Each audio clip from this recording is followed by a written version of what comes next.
وَلْتَكُنْ مِنْكُمْ أُمَّةٌ يَدْعُونَ إِلَى الْخَيْرِ وَيَأْمُرُونَ بِالْمَعْرُوفِ وَيَنْهَوْنَ عَنِ الْمُنْكَرِ وَأُولَئِكَ هُمُ الْمُفْلِحُونَ. আসসালামু আলাইকুম ওয়া রাহমাতুল্লাহি ওয়া বারাকাতুহু। আলহামদুলিল্লাহি রাব্বিল আলামিন ওয়াস সালাতু ওয়াস সালামু আলা আশরাফিল আমবিয়া ওয়াল মুরসালিন নবিয়িনা মুহাম্মাদিন ওয়া আলা আলিহি ওয়া আসহাবিহি আজমাইন। ওয়া বাদ। আলহামদুলিল্লাহ, সম্মানিত দর্শকবৃন্দ এবং আইসিডি যারা আছে, আমাদের ভাইরা যারা উপস্থিত আছেন, সবাইকে সাদর শুভেচ্ছা জানিয়ে আজকের অনুষ্ঠান শুরু করছি। আমরা পড়ছিলাম শাইখুল ইসলাম মুহাম্মদ বিন আব্দুল ওয়াহাব রাহিমাহুল্লাহ কিতাবুত তাওহীদ আল্লাযী ওয়া হাক্কুল্লাহ আল আবিদ, তাওহীদের কিতাব যা বান্দার উপরে আল্লাহর হক। এই কিতাবটির ব্যাখ্যা আমরা করছিলাম। সেখানে আমরা গত পর্বে আলোচনা করেছিলাম যে যদি বলা জায়েজ কিনা, যে কোনো কথার মধ্যে যদি বলা জায়েজ কিনা, এটা লম্বা আলোচনা করেছি।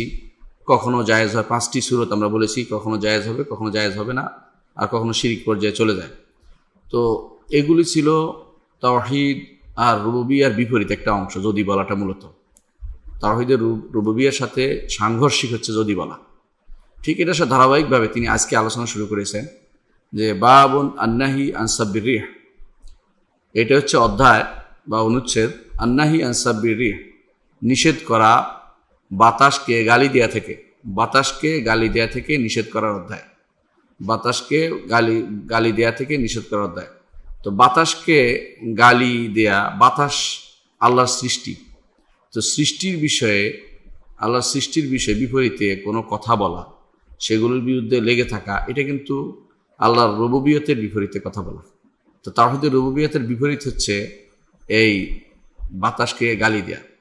এটা কখনো কখনো যেহেতু এটা কখনো শিরিক হতে পারে, কখনো শিরিক হয় না, কখনো গুনাহ হবে, কখনো সেটা মাকরুহ হবে, সেই জন্য অপছন্দনীয় হবে, সেই জন্য শাইখ কোনোটাই বলে নাই। বলছে আন্নাহি আন সাব্বির রিহ, মানে শুধু নিষেধ করা বলেছে, সেটাকে শিরিকও বলেন নাই, হারামও বলেন নাই, মাকরুহ বলেন নাই, কোনোটাই বলেন নাই। কেন?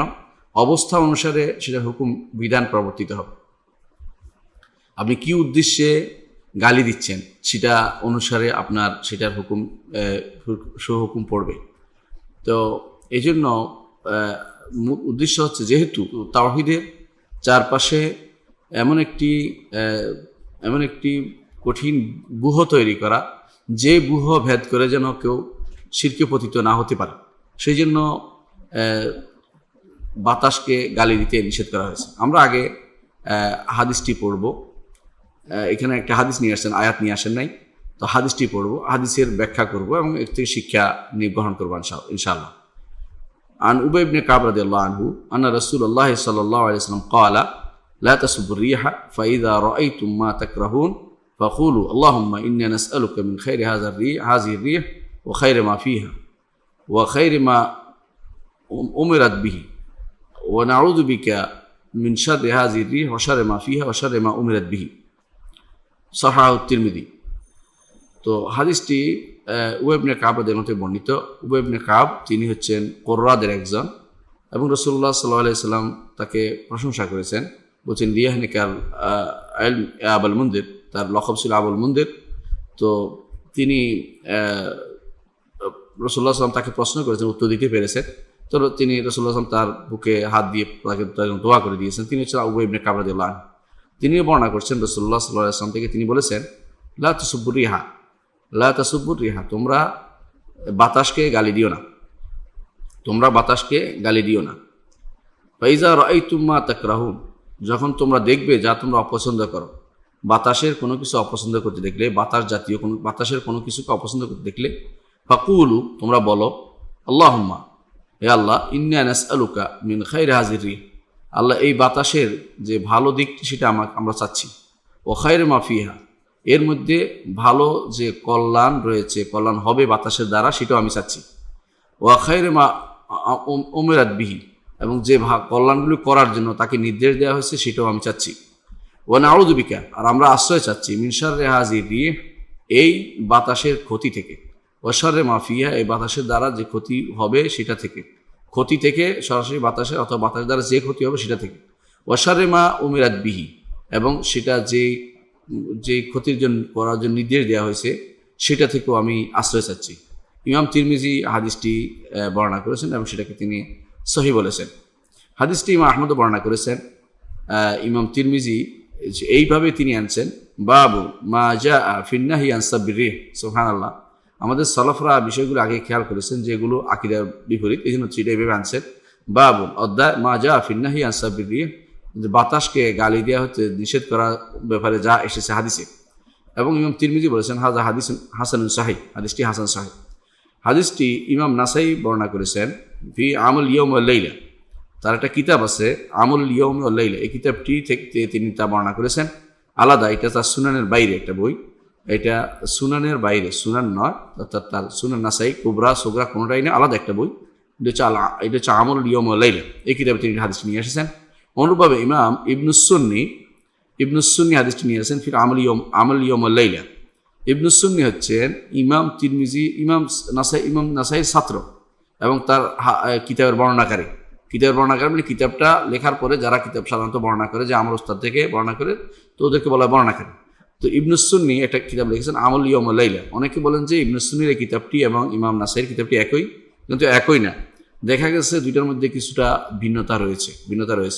এই জন্য উনিও হাদিসটি নিয়ে এসেছেন, ইবনুস-সুন্নি হাদিসটি নিয়ে এসেছেন। অনুরূপভাবে ইমাম তহাবী রহমতুল্লাহ আলাইহি তার মুশকিল আথারে হাদিসটি নিয়ে এসেছেন। অনুরূপ ইমাম নাসাই তার কিতাবও আনছেন। ইমাম নাসাই তার সুনানের মধ্যে নিয়ে এসেছেন, সুনান সুগরাতে। আল খারাইতি, ইমাম খারাইতি মাকারিমুল আখলাকে হাদিসটি নিয়ে এসেছেন। ইমাম তহাবী মুশকিল আথারে নিয়ে এসেছেন। তবে তারা উবাই ইবনে কাব থেকে মওকুফ এনেছেন। আর হাদিসটি আবু রাদিয়াল্লাহু আনহু বর্ণিত আছে, আয়েশা রাদিয়াল্লাহু আনহা বর্ণিত আছে। এর অর্থ হচ্ছে হাদিসটি মৌলিকভাবে তিনজন থেকে আমরা বর্ণনা পাই। একজন হচ্ছে উবাই ইবনে কাব রাদিয়াল্লাহু আনহু, তিনি কখনো মারফু করেছেন, কখনো মওকুফ করেছেন, কখনো রাসূলুল্লাহ সাল্লাল্লাহু আলাইহি ওয়াসাল্লামের কথা হিসেবে বলেছেন, কখনো নিজে বলেছেন।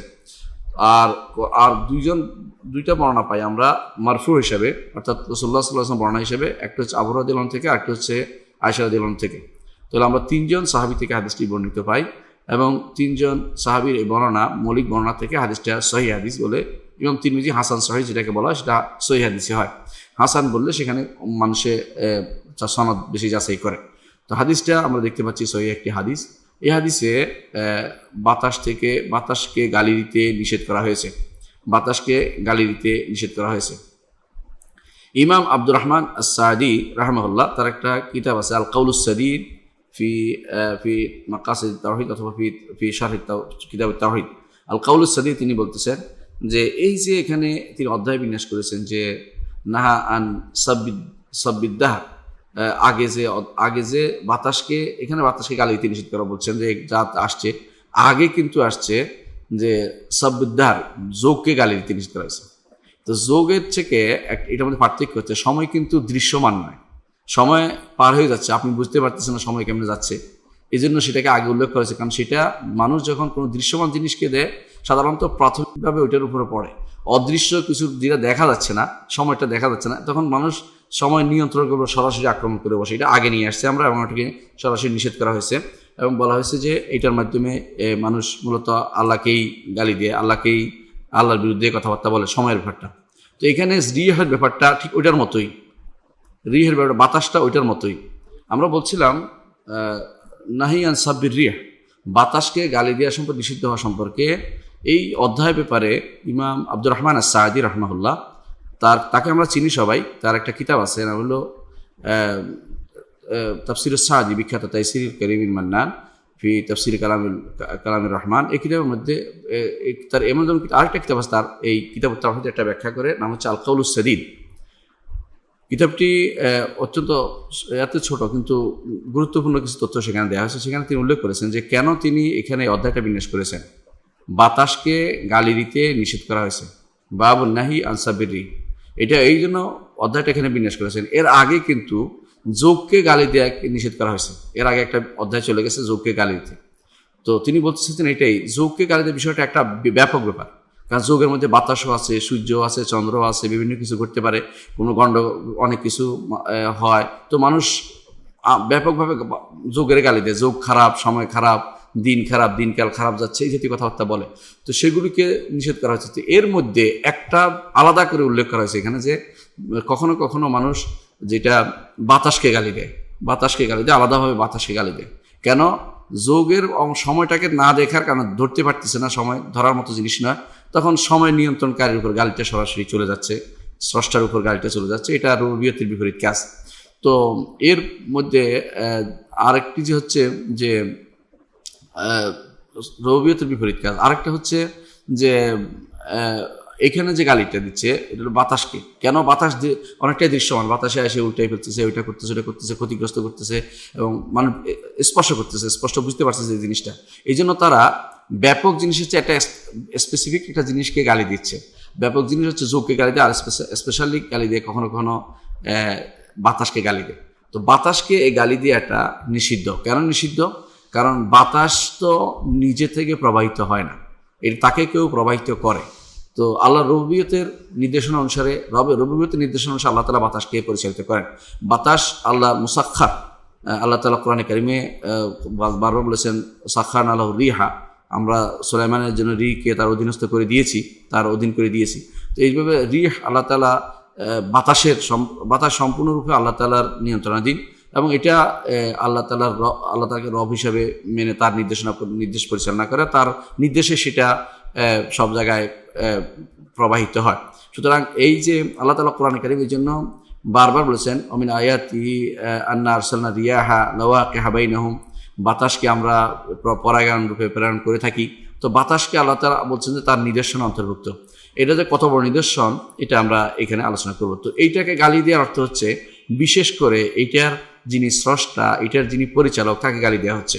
তো এই জন্য এখানে তিনি বলছে আন্নাহিয়ান সাবরি, বাতাসকে গালি দেওয়া নিষেধ। তো এইটা বাতাসকে গালি দেওয়া এটা হারাম। হারামের সাথে সাথে আরেকটি জিনিসও তিনি বলতেছেন, শেখ আব্দুর রহমান সাঈদী বলতেছেন যে হারামের সাথে সাথে আরেকটি জিনিস হচ্ছে যে ব্যক্তি বাতাসকে গালি দিচ্ছে সে মূলত তার আকল বা বিবেক কম, বিবেকে সমস্যা আছে বলেই বোঝা যাবে যে একজন মানুষের বিবেকে সমস্যা আছে, কারণ সে বাতাসকে গালি দিচ্ছে। কারণ আপনার চোখের সামনে এরকম কিছু পড়লেই তার গালি দেওয়া উচিত না, কারণ আপনি দেখবেন যে মূল কারণটা কোথায়, কি জন্য গালিটা মুখ থেকে বের হচ্ছে। এবং এটা দ্বারা বোঝা যায় যে এই লোকটি বাতাস প্রবাহিত হওয়ার পিছনে যে আল্লাহ তাআলার কারসাজি রয়েছে, তিনি বলেছেন, তার নির্দেশনা রয়েছে এবং তিনি সেটাকে পরিচালনা করছেন, এই বিষয়টা সে অনুধাবন করতে পারেনি। এই জন্য যে ব্যক্তি বাতাসকে গালি দিবে সে মূলত বাতাস পরিচালনাকারীকে গালি দিচ্ছে। তো এই জন্য যখন কাউকে দেখবেন যে বাতাসে গালি দিচ্ছে, তখন আমাদের দুইটা জিনিস হতে পারে। সময়কে গালি দিলে সরাসরি যেমন আল্লাহর উপর চলে যাচ্ছে। এই জন্য রাসূলুল্লাহ সাল্লাল্লাহু আলাইহি ওয়াসাল্লাম হাদিসে কুদসিতে আল্লাহ তাআলা বলছেন দার আনাদ-দাহর, আমি হচ্ছি সময়, অর্থাৎ সময় আমি নিয়ন্ত্রণ করি। ওকাল্লিবুল দাহর ওয়াল-লাইলা ওয়ান-নাহার, রাত দিন আমি পরিবর্তন করি, এটা হাদিসে আসছে। সময় আমি অর্থ হলো তিনি পরিবর্তন করেন। তো কিন্তু ওইখানে সরাসরি আল্লাহর উপর চলে যায়। কিন্তু যখন মানুষ একটা বাতাসকে গালি দেয় তখন হয়তো সে মনে মনে বলতেছে আমি তো দৃশ্যমান বাতাসে গালি দিছি, এই দেখতেছি বাতাস, এই জন্য গালি দিচ্ছি। কিন্তু ভিতরে ভিতরে আরো মারাত্মক জিনিসও যেতে পারে। বাতাস কেন দিল আল্লাহ এর উপরে বিরক্তি প্রকাশ করে, রেদাবিল কাদা, আল্লাহর ফয়সালাতে সন্তুষ্ট না করে আল্লাহর ফয়সালার বিরুদ্ধে গালিগালাজ দিতে কিছুই হবে না। বাতাসের গালি দিলে কি বাতাস বন্ধ হবে? সারা দুনিয়ার মানুষ যদি একাত্তর করে তারা গালি দিয়ে কোনো কাজ হবে না, কারণ বাতাস যার নির্দেশে চলে, তার নির্দেশ অনুসারে বাতাস প্রবাহিত হচ্ছে এবং সেটা যথাযথভাবে জায়গা মতো পৌঁছে যাবে, যেখানে আল্লাহ নির্দেশ দিয়ে সেখানে। তাহলে বাতাসকে গালি দেওয়ার বিষয়টি যেহেতু আমরা একটু আগেও বলেছি, এই কথাটা আবার বলছি যেহেতু অনেকে শুনতে পাননি, সেটা হচ্ছে আগের অধ্যায়ে আলোচনা করেছিলাম যে যদি বলা নিয়ে। যদি বলাটা একজন মানুষ আল্লাহ তাআলার রুবুবিয়তের সাথে তাওহীদুর রুবুবিয়তের চারপাশে ব্যূহ রচনা করা হয় যাতে করে সেখানে আঘাত না আসে। যদি বলার কারণে সেখানে আঘাত আসে, কারণ যদি বলে যেন সে মনে করতেছে আল্লাহর তাকদীরকে, আল্লাহ তাআলার নির্ধারণকে, আল্লাহর রুবুবিয়তকে, রব যেহেতু তাকদীর হচ্ছে আল্লাহর রুবুবিয়তের অংশ, সেহেতু আল্লাহর রুবুবিয়তের উপরে সে দোষ দিচ্ছে, এই জন্য সেটা নিষিদ্ধ হয়েছে। এখানেও ঠিক তেমনিভাবে ধারাবাহিক তিনি আলোচনা করতেছেন যে বাতাসকে কেউ গালি দিলে সেও কিন্তু আল্লাহর রুবুবিয়তের উপরে তার এই অভিযোগ রয়েছে, সে অভিযোগ দিচ্ছে, তার রুবুবিয়তের কর্মকাণ্ডের প্রতি তার গ্রহণযোগ্যতা নেই এবং সে এটাকে বিরোধিতা করছে। এটা কিন্তু তাওহীদুর রুবুবিয়্যার বিপরীত, এই জন্য তাওহীদুর রুবুবিয়্যার বিপরীত হিসেবে সেটা নিয়ে আসছেন কিতাবুত তাওহীদের মধ্যে, কারণ এটার মাধ্যমে ধীরে ধীরে মানুষ বড় খারাপ দিকে চলে যেতে পারে। প্রাথমিকভাবে একজন মানুষ হয়তো বলতে পারে যে বাতাসকে আমি তো শুধুমাত্র অপছন্দ করতেছি, বাতাসটা আমার গায়ে কঠিনভাবে লাগতেছে। অনেক সময় বাতাস কাপড় উড়ে নেয়, বিভিন্ন অসুবিধা হচ্ছে, তো বলতে পারে যে বাতাসের তো আমার সমস্যা হচ্ছে, অপছন্দ হচ্ছে। এটা হলো স্বাভাবিক, এই পছন্দ থাকতেই পারে মানুষের অন্তরে। কিন্তু দ্বিতীয় হচ্ছে যখন বলবো যে গালি দিবে, তখন কিন্তু আর অপছন্দ থেকে বড় জায়গায় চলে গেছে, হারামে চলে গেছে। কারণ সে আল্লাহ তাআলার একটা সৃষ্টিকে, যেটা তার কোনো দোষ নেই, তাই গালি দিচ্ছে। এবং এরপরে যদি কোনো মনের ভিতরে আসে কেন আল্লাহ বাতাসটা দিলেন, তখন হলো আল্লাহর এতরাজ আলাল কাদর, আল্লাহ তাকদির উপরে এতরাজ করলো, আল্লাহ তাকদির উপরে সে আপত্তি তুললো। এটাই নিষিদ্ধ। এই জন্য তিনি এটাকে এইভাবে আনছেন এবং বলেছেন বাবুন আন্নাহি আনসাবির রিহ, অধ্যায় বাতাসকে গালি দেওয়া থেকে নিষেধ করা। তিনি বলেন নাই যে হারাম বা মাকরু বা শিরক, কোনটাই বলেন নাই, কারণ অবস্থা অনুসারে সেটার হুকুম হবে।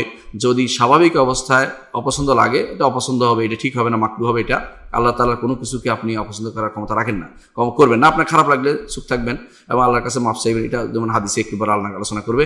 আর যদি কোনো সেটা কঠিনভাবে সেটার প্রতি আপনার তিরস্কার থাকে, তখন এটা হয়ে যাবে হারাম পর্যায়ে, গালি দিয়ে ফেলেন। আর যদি কোনো গালি দিতে দিতে বাতাসের স্রষ্টার প্রতি আপনার বিতৃষ্ণা এসে যায়, তখন সেটা হয়ে যাবে তাওহীদুর রুবুবিয়্যাতে শিরক করার মতো। এই জন্য এটাকে নিষেধ করা হয়েছে। বাবুন নাহি আন সাবির রিহ।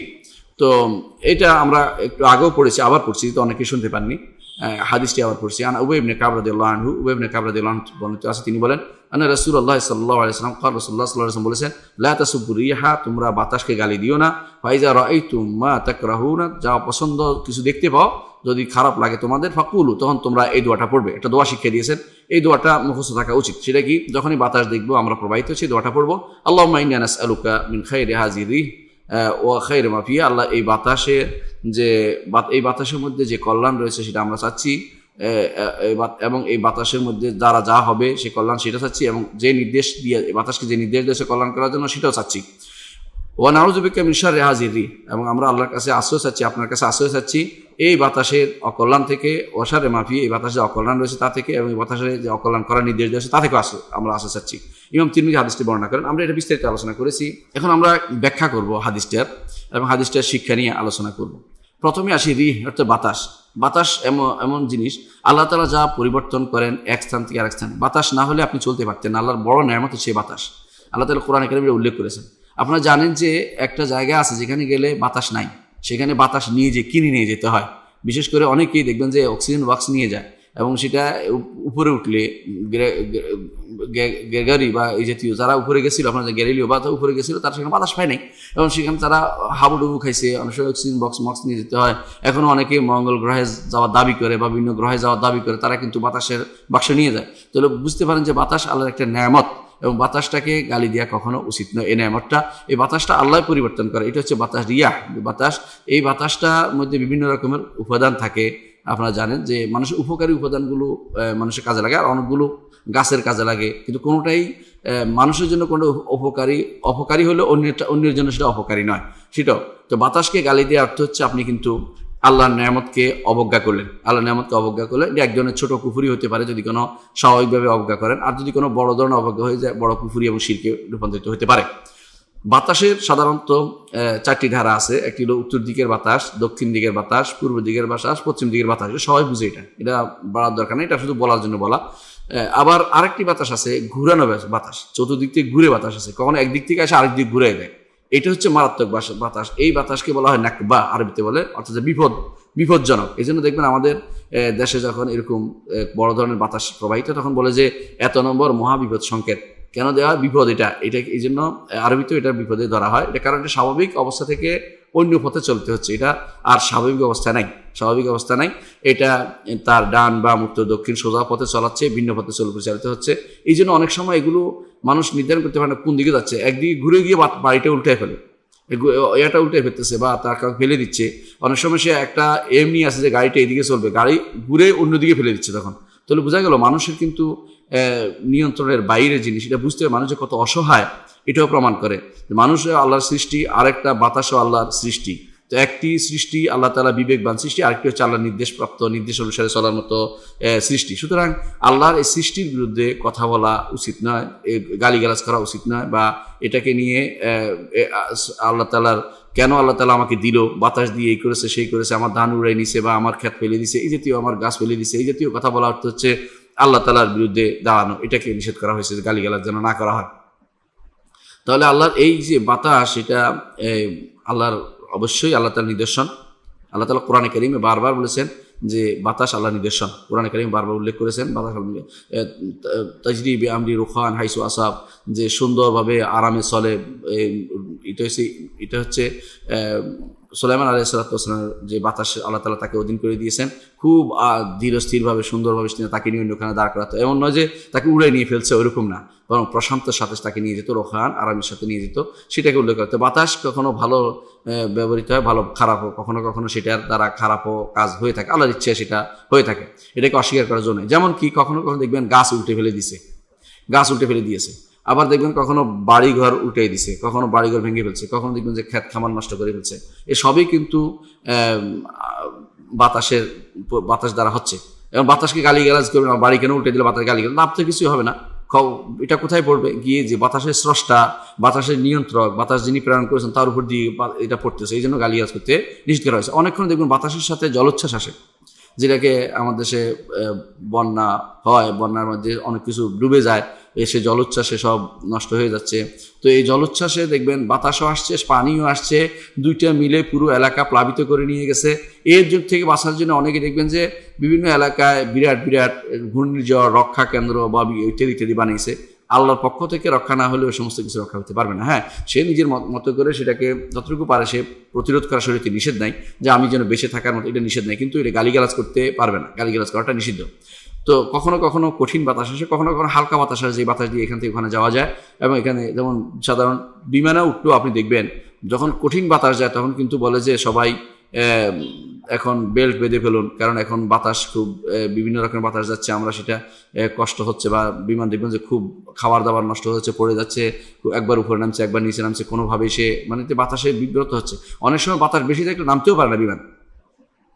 আমরা একবার সিলেটে গিয়েছিলাম, সিলেটে আসার সময় বিমান ঢাকাতে এসে আবার সিলেট চলে গেছে, সিলেট যায় নামছে, বিমান নামতেই পারে না ঢাকায়। পরবর্তীতে দুপুরে আবার ঘন্টা 4 পরে শুনলো যে ঢাকার বাতাস বন্ধ হয়েছে, তখন তারা আবার আসছে। এর হচ্ছে বাতাস থেকে নামতেও পারে না অনেক সময়। হ্যাঁ, কখনো কখনো বা সাধারণ বাতাস থাকে, তখন কিন্তু শান্তির সাথে সবাই চলাফেরা করে। কোরআনে কারীম আল্লাহ তাআলা যারা সমুদ্রে যারা আছে তাদের বিষয়টা উল্লেখ করেন, বিশেষ করে যারা সমুদ্রে, তারা অনেক সময় জানেন যে যারা সমুদ্রের বিভিন্ন জাহাজ চালায় তাদের জন্য বাতাসটা খুব গুরুত্বপূর্ণ জিনিস। ভালো বাতাস হলে তারা চলে, খারাপ বাতাস হলে তারা চলে না। অনেক সময় মাছ ধরার ট্রলার আছে, তারা খারাপ বাতাস হলে তারা যায় না, আর যে বাতাসে ক্ষতিগ্রস্ত হয় সেই বাতাস দেখলেই তারা সেখানে নঙ্গর করে থাকে, এদিক সেদিক যায় না, অথবা সেখানে খোঁজে যে কোন জায়গায় সেটাকে নিয়ে কোনো পোতাশ্রয় খুঁজে যেখানে সেটা নিয়ে পুরোটা নিয়ে থাকতে পারবে। তো এর দ্বারা বোঝা যাচ্ছে যে বাতাসের এই বিষয়টি আল্লাহ তাআলার পক্ষ থেকে পরিপূর্ণ নিয়ন্ত্রণে। সেটা কখনো ঠান্ডা বাতাস আসে, কখনো গরম বাতাস আসে। ঠান্ডা বাতাস আসে অনেক সময়, যদি দেখবেন যে গ্রীষ্মকালে ঠান্ডা বাতাস আসলে মন ভালো লাগে, যে আল্লাহ ঠান্ডা সবকিছু ঠান্ডা করে দিয়েছে, প্রকৃতি ঠান্ডা করে দিয়েছে বলে থাকে। আবার যখন গরম বাতাসে বলে যে এমন গরম বাতাস যে মানুষ থাকতে পারছে না, গরম বাতাসও গরম, আল্লাহ কোনো কিছু দিয়ে এতক্ষণ গরম পড়ছে, আবার বাতাসও গরম, অনেক সময় এটা আসে। কখনো কখনো দেখবেন যে উচ্চচাপ বাতাস আসে, কখনো নিম্নচাপ বাতাস আসে। নিম্নচাপে সমুদ্র থেকে পানি সহ এটা উঠতে থাকে এবং মানুষের বিভিন্ন ক্ষতিগ্রস্ত অবস্থায় ফেলতে থাকে। আবার কখনো কখনো বাতাসে উড়ে নিয়ে যায়, এসব আপনি দেখতে পাচ্ছেন। এর অর্থ হচ্ছে সবই আল্লাহর ফয়সালার সাথে সম্পৃক্ত, আল্লাহর তাকদীর করেছেন, তিনি এটাকে নির্ধারণ করেছেন। আল্লাহর নির্ধারণের বিরুদ্ধে গালিগালাজ করা, এটা হচ্ছে আল্লাহর রুবুবিয়তের সাথে সাংঘর্ষিক, আল্লাহর রুবুবিয়তের তাওহীদের রুবুবিয়তের সাংঘর্ষিক। এটা যেন কেউ না করে। দুনিয়ার সমস্ত মানুষ একত্রিত হয় বাতাসটা বন্ধ করবে, তা কিন্তু পারে না। কি করে সাধারণত জানেন? বাতাসের মধ্যে নিজে বাঁচা চিন্তা করে সবাই, এই জন্য মানুষদেরকে সরাইয়া নেয়। এটা বলে না যে না আমরা ঠিক করবো বাতাসটাই বাঁচার জন্য, আমরা এখন থেকে সবাই মিলে বড় ধরনের বাতাস একটা ব্যবস্থা করবো, যাতে করে এটা দিকে এই বাতাসকে ফু দিয়ে আরেকদিকে তাড়িয়ে দেয়। এটা পারে না কিন্তু, বরং তারা সুন্দর সুন্দর নাম দেয় কখনো কখনো, যে এটার নাম সুনামি, এটার নাম কুনামি, এটার নাম দুর্নামি, কত রকমের নাম আপনি জানেন। এগুলি দিয়ে নামগুলি আমরা তো নাম মুখস্থ করতে পারি না, কেউ হারিরি নারিরি কতটা নাম দিচ্ছে। এগুলি হচ্ছে বসে বসে নাম দিতে পারে, কিন্তু এগুলি বদলানোর ক্ষমতা কারো ক্ষমতা নাই। কান্নাকাটি করা ছাড়া কোনো উপায় থাকে না যে এই নম্বর এই দিক দিয়ে যাবে ওই দিক দিয়ে যাবে। হ্যাঁ, এক সময় আল্লাহর ইচ্ছায় বাতাস ঠান্ডা হয়ে যায়, কিন্তু বাতাস একেবারে বন্ধ করার মতো ক্ষমতা কারো নাই।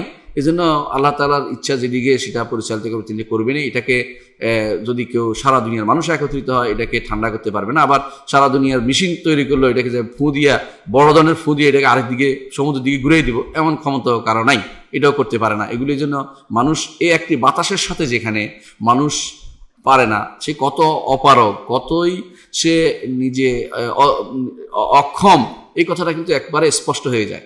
একটা বাতাস সাথে সে পারে না, সামান্য একটা বাতাস আসলে। এই জন্য বাড়িঘর করে মানুষ কিন্তু থাকার জন্য, ঠিক তাই উড়ে নিয়ে গেছে বাতাসে, সে কিছুই করতে পারে নাই। আমরা কয়দিন আগে আমি গেলাম নেত্রকোনায়, 4 দিন আগে, তো দেখলাম যে এক বাড়ি ফেলে দিছে। আমি বললাম এটা কি? বাতাসে ফেলে দিয়েছে, তো কিছুই করতে পারে নাই, তাদের কোনো ক্ষমতা নেই।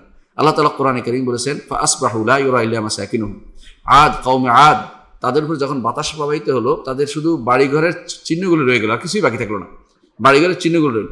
রাসূলুল্লাহ সাল্লাল্লাহু আলাইহি ওয়াসাল্লাম এই জন্য বলেছেন নুসিরতু বির-রুবি ওয়া উহলিকাত আদুন বিদ-দুবুর, আমাকে বাতাসের দিয়ে সাহায্য করা হয়েছে, নুসিরতু বিস-সাবা, আমাকে সকালের বাতাস দিয়ে সাহায্য করা হয়েছে, আর আদকে দুবুর দিয়ে ধ্বংস করা হয়েছে, অর্থাৎ একটা ধ্বংসাত্মক একটা সাহায্য করা। রাসূলুল্লাহ সাল্লাল্লাহু আলাইহি ওয়াসাল্লাম যখন রাসূলুল্লাহ সাল্লাল্লাহু আলাইহি ওয়াসাল্লামের বিরুদ্ধে যখন সারা দুনিয়ার কাফেররা, তখনকার দুনিয়ার কাফেররা যেটা ক্ষতিগ্রস্ত করতে পারে, সবাই একত্রিত হইল কোথায়? আল্লাহ তাআলা কোরআনে কারীমে উল্লেখ করেছেন আহজাবের যুদ্ধে, ইয জাউকুম মিন ফাওকিকুম ওয়া মিন আসফালা মিনকুম ওয়া ইযাগাতিল আবসার ওয়া বালাগাতিল কুলুবুল হানাজির ওয়া তাযুন্নুনা বিল্লাহি যুনুনা হুনালিকা ইবতুলিয়াল মুমিনুনা যুলজিলু জিলজালান শাদীদা। চতুর্দিক থেকে আসছে, তারা ধেয়ে আসছে। কুরাইশরা একদিক থেকে, হাওয়াজিন একদিক, গাতাফান একদিক থেকে, ইহুদিরা একদিক থেকে, চতুর্দিক থেকে ঘুরে মদিনাকে ঘিরে ফেলছে যে এখনই শেষ করে ফেলবে। আল্লাহু আকবার। হুনালিকা ইবতুলিয়াল মুমিনুনা যুলজিলু জিলজালান শাদীদা, ঈমানদাররা তখন উবতুলিয়া, পরীক্ষা হয়ে গেল ঈমানদার কার। কি এরকম পরীক্ষা হলো?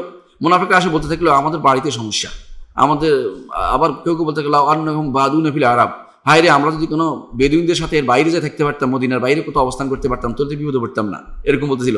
অর্থাৎ এক একজনের এক এক অজুহাত দিয়ে পালাচ্ছিল। কিন্তু আর রাসূল আল্লাযিনা মা, রাসূল এবং তার সাথে যারা সাহাবায়ে কেরাম, তারা কিন্তু কোথাও যাননি। তারা সেটাকে যথাযথ এই শত্রুর মোকাবিলার জন্য তারা খন্দক করেছেন এবং তারা যুদ্ধের প্রস্তুতি নিয়েছেন, সবই করেছেন। কিন্তু আল্লাহ তাআলার ইচ্ছাতে তিনি সরাসরি ঈমানদারদের যুদ্ধে প্রবৃত্ত করবেন না। আল্লাহ তাআলা বলেছেন ফাআরসালনা আলাইহিম রিহান ওয়া জুনুদান লাম তারাউহা, আমি বাতাস প্রেরণ করেছি, ওয়া রিহান, বাতাস প্রেরণ, ওয়া জুনুদান, এমন কিছু সেনাবাহিনী প্রেরণ করেছিলাম, তারা তোমরা সেগুলো দেখতে পাওনি। অর্থাৎ বাতাস দেখতে পাইলেও সেনাবাহিনী দেখতে পায়নি। বাতাসে করেছে এটা হাদিসে পাওয়া যায়, সমস্ত তাদের যত ডেকসি কুরাইশের রান্না বান্নার খাবার দাবার সব উল্টে ফেলে দিছে।